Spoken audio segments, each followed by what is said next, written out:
If you know about anime conventions, I'm pretty sure you know about Anime Expo in LA. It's the largest anime convention in the US, held during the summer, and recently, they now host a chibi version of AX in the winter. Thankfully, axchibi lets us experience a portion of AX in a more intimate setting. But before we get to what you can do at axchibi, we gotta start off with the one long line that's inevitable in most conventions nowadays. We call this line con. It's best to get here early to try to avoid this line because it took us 2 hours to even get in. Okay, now after all of that, we're in. If you're like me, you'll most likely spend a lot of time at Chibi Plaza. So we came out here 3 to 4 times just to get a bunch of food and see the performances at the Plaza Center as well. It's somewhat hard to find seating because there's a lot of people there that just chill for a while, but there is also a lot of shade and there's no shame in sitting on the floor. That's what I did when I was eating this takoyaki. It was pretty nice too because my attention was then pulled to Howl's Moving Castle, the jazz version, so it was definitely a vibe. This part is I get to bump into friends again. Hi, Ray! How you guys doing? Next, the most obvious that everyone loves to check out during conventions is the exhibit hall and the artist alley hall. So if you don't know what that is, it's just a place where it's filled with a bunch of cool merch and art you can buy.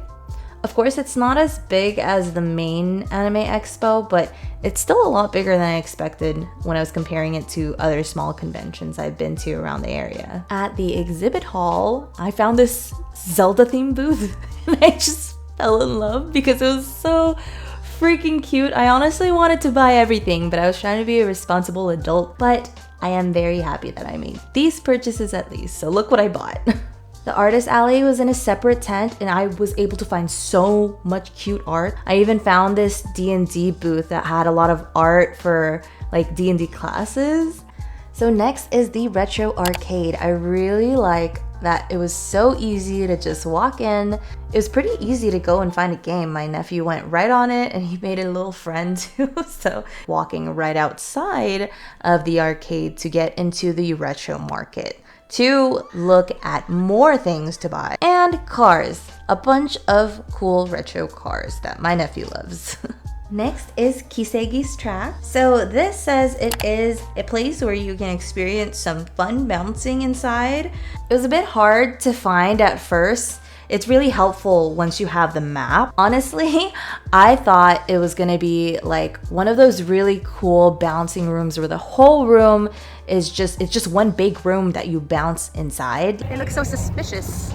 It looks so sus. It ended up just being like those bouncy houses that you rent, but my nephew loved it. So let's check out e-gaming. It was a lot smaller than I expected, but it was pretty cool. It seemed very intimate. I'm not a very competitive gamer, so it's just kind of cool to glance and see how it was. But if you're into that, I feel like this was a really nice place for you to go to. Tabletop gaming. Okay, I love tabletop gaming or just board games pretty much. Sure, D&D, but also my friends love playing board games, so that's why I got into it. But after a day of just walking, it was really nice to be able to sit in AC and just relax, and it was easy to find a table, and there were a lot of board game options to play, so this was a pretty nice way to relax.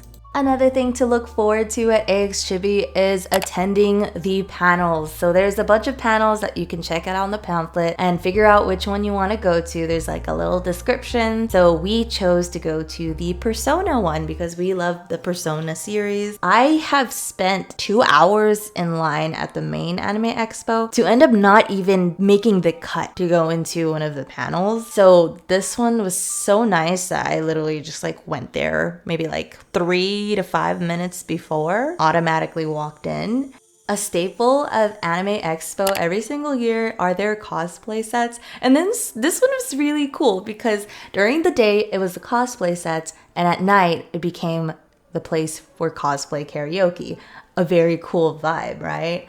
But what I really liked was there's no line. Again, no line. And these are the sets that I've always tried to take pictures at and had to wait a really long line at Anime Expo. And then when we went back for the cosplay karaoke, we were able to go sit at one of the scenes too and just chill. It was really nice. So there are a lot that I missed just because there's so much to do at axchibi. One was the J Fashion swap meet, which sounds really cool. You can find out J Fashion clothes, Harajuku accessories, etc. Also, autographs if you want to get an autograph from someone like a voice actor. There were also cultural workshops like designing your own sushi plate or learning Japanese with anime. Just keep in mind that some are ticketed events that you might have to pay extra for, so just a heads up. And then there's the maid cafe that I'm very sad that I missed, but one day.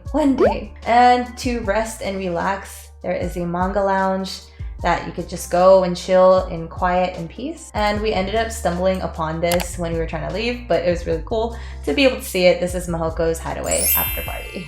And that is it for what you can expect at axchibi, at least for this year. We'll see what happens next year. But yeah, I hope you enjoyed. Please like and subscribe. Bye, friend!